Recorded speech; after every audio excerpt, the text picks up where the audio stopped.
Omar here, shipped to CLE, shipped to Cleveland,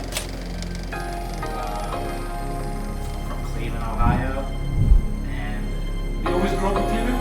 always grew up in Cleveland. Always? And apparently I'm a local celebrity.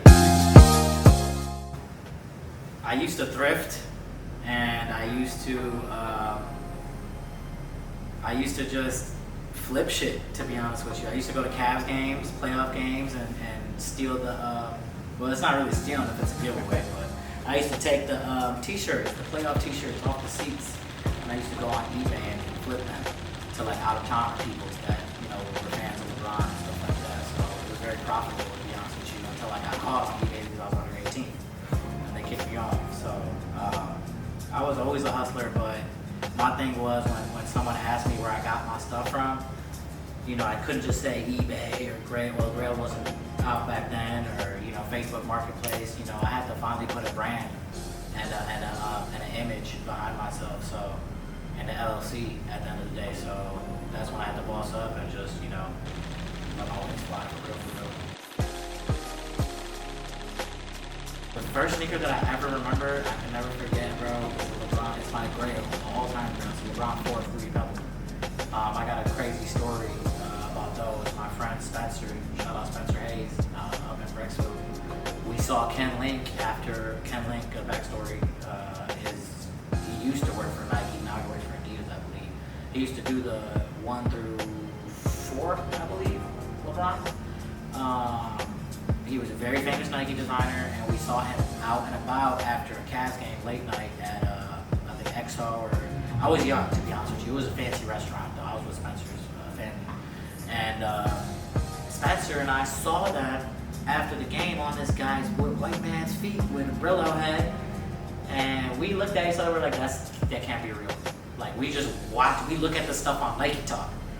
So, you know, we built up the courage and we went up to him and we were like, dude, where'd you get them? Like, you know, he's fake, what's the deal? He's like, you want a pair? And we were like, duh. He's like, I can only send you guys one pair. And so he sent the one pair, it was to Spencer. Ever since then, I was dead, set, hooked on that shoe. A lot of things. My main motivation was my little cuz though in Orlando, Big Bag, shout out to Big Bag, and his brother Tark. You know, I went down there for my birthday. I went to Miami for my birthday, it's the last day of the year, and they had an event on the 4th of January. Basically I had gone down to Miami for my birthday, I drove down to Orlando for the show, and I sold all my shit there, and my little cousins, I mean, they're not my cousins, but I claim them. They 15 and 17 years old respectively, and they, you know, organized and ran this sneaker show. So I'm just like, man, what?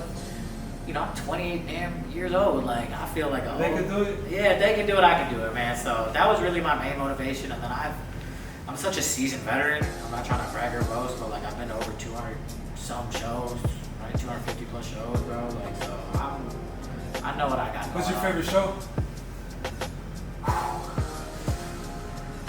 Specifically, I can't just say like SneakerCon or something. Like there'd be some good like local and you know random shows here and there, but I'd have to say SneakerCon DC in 2019.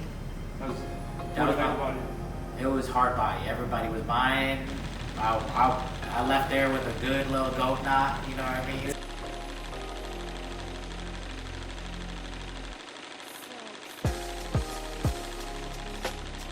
I learned a lot of things, to be honest with you. But well, like, let's say like some tips. Somebody wants to do their show in a whole different state. They want to make their own. They want to, you know, yeah. Some brand. Man, know what your vendors are bringing. How about that? That's a really good one. Know what your vendors are bringing, because a lot of vendors, I mean, I have a pretty good rapport and relationship with the 50 vendors that I brought to Cleveland for my show. But a lot of folks are like, they need racks, you know, they have the turf that they lay out and, you know what I mean, etc. Or they have their own little tablecloth. Some sneaker shows don't even offer tablecloths.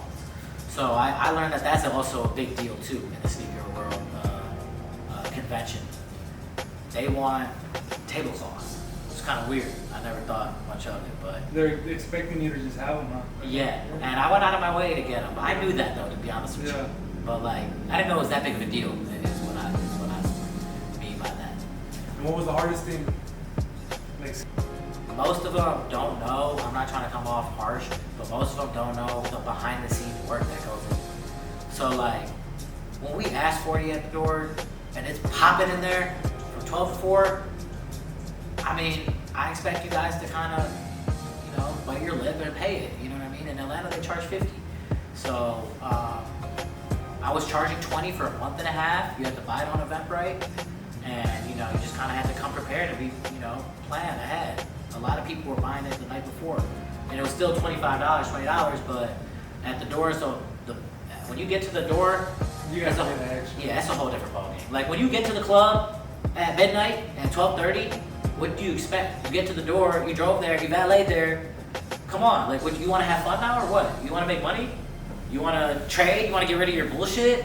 You got to go ahead and come up off that point. It's just when folks finally got settled, when folks finally like set up, it was kind of a relief. And then towards like that, not even towards the end, throughout the show, people were coming up to me out of their way and showing gratitude, to be honest with you. So it feels good, huh? It feels amazing. It feels like I just got a garden of fresh flowers sent to me, so I can smell them. But the easiest thing, man, was at the end leaving, knowing, you know, you put a lot of money in folks' pockets. That was the easiest thing. I know that sounds pretty stupid, but it's actually a very satisfying feeling. And not to say I didn't put money in my pocket, you guys didn't put money in my pocket, but you know, it's a two-way street. It's mutual. So. All right, now talking about your sneakers. What are your top 5 grails? I did some homework for you, and I already answered your questions. Let me pull up my notes. So you said top 5 of my collection?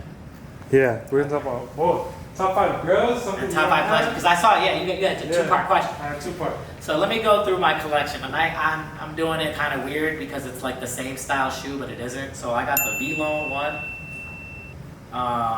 Air Force? Yeah, the orange ones, the lows, and then I got this is no specific order. The vlone Paris fashion samples. I'm labeling that as one category. Is that the yellow? I have the all black. So I got the Euro off-white ones, and then in the same column, I got the Chicago off-white ones. Yeah. I chose 3 for this one column. The complexcon Air Force ones, the MCAs, the all blue joints, and then the Mocha Air Force ones, all off-whites. And then I got the Canary Diamond complexcons, and then I got the Tiffany Blue Diamond Supply. Yeah, so that's my top 5 in my collection. I would have said the Fruity Pebbles, but I had like 3 or 4 pairs of them, not all at once. You got rid of fruit? Yeah, I got rid of them. Right. I was fucked up. Like financially, yeah. Oh yeah, I mean, that's a good. I've always learned that, like. It's assets. Yeah, I mean, but if once you let it go, like you gotta work harder to like make sure that you can get them right back. Yeah, huh? yeah, it's all assets, bro. And that's really how I geared myself, to be honest with you. I geared myself to be like, damn, let me make this little sacrifice now. Yeah. I promise myself I'm gonna be doing well financially.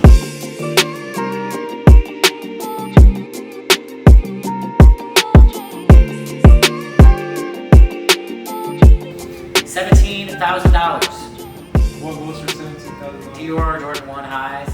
This is when they first came out. It was a size 14. They were on StockX for about 25 racks. And I actually had a lined up buyer for 25 racks too, NFL client. Didn't really go as it was supposed to go. So I've still held on to them, unfortunately. I got a size 14 Dior 1 high, by the way. Let me know if you want it. But yeah, I paid 17 racks for that in Vegas. And since he flaked on him, I took my talents to the MGM. I should have probably publicly said this. I took my talents to the MGM and won $1,800 on roulette. So I technically got him for about $15,200. If you really want to, if you want to get technical, but I paid 17 racks for them.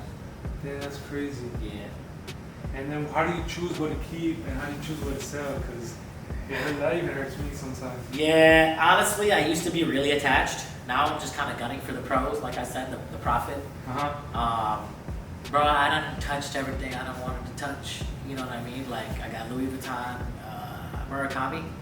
I got Floms, I got Paris's, you know. I don't have them currently. I mean, I have the Louis Vuitton Murakami, but like, it's crazy. Once you like I said, once you touch this stuff, man, it's just like, damn, like, what's next? What do I do next? You know, what the hell? It's not adding me any personal satisfaction or gratification, just the temporary, you know what I mean? The instant. That's crazy. Which ain't really that healthy, to be honest. You do reselling full time? No, I don't. Oh, you don't? I work medical billing. Oh wow. Yeah, I do medical billing at a physician's office. I went to school actually right across the street here, down the street a little bit at Cleveland State University. I graduated with a physical therapy degree. But I wasn't really too patient with the patients and whatnot. I'm an impatient dude, I ain't gonna lie to you. So I didn't really pursue it, and then they wanted me to go to school for 3 more years, and then at that point I was paying for my own tuition with my shoe money, my ship to Cleveland money. So I was missing out on shows and stuff like that. This is I graduated in 2016. So I was missing out on shows in 2014, 2015. Those used to be the best shows, 2013. And I just felt some type of way about it. I was paying tuition off. And I'm just like, I feel like I'm taking 2 steps forward and 8 steps back.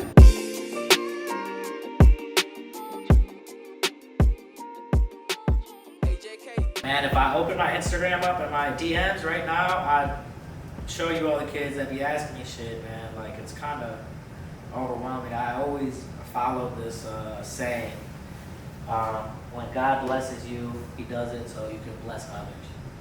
And I don't have any crazy advice for them. I tell them all the same thing, to be honest with you. I'm not trying to sound like a broken record. I hope you don't think, don't feel disrespected. It's actually, I had someone come up to me on the DM and tell me how much they thanked me because they kept their job at Amazon and they still did the what's it called? The reselling. Sorry, I'm getting blown up right now. So I basically tell them stay in your own lane and be yourself. There's only one Omar. There's only one ship to Cleveland. There's only one round 2. There's only one Corgi shoe. There's only one, JC kicks. Yep. You feel me? We're one of none. If you want to model a few things here and there, fine, that's cool. But like, one thing Nipsey always used to say, I'm a big Nipsey fan, as you can see. What's it called? He said, "There's no lane, there's no traffic in your lane." That was hard. Like, I really felt that for real. Like, just stay in your lane and if you gotta make your own lane, make it. You know what I mean? Just stop pocket watching and getting into other people's business. Honestly, just mind the business that pays you. So that's the advice I give young folk coming up. What motivates you to just wake up and keep going? God, family, the dead presidents. That's definitely a help. Nipsey Hussle, huge motivation and inspiration. Prophet Omar. That's what I was named after, to be honest with you. He did good business, and he brought the Muslim community together. I have a lot of, I have weird inspiration.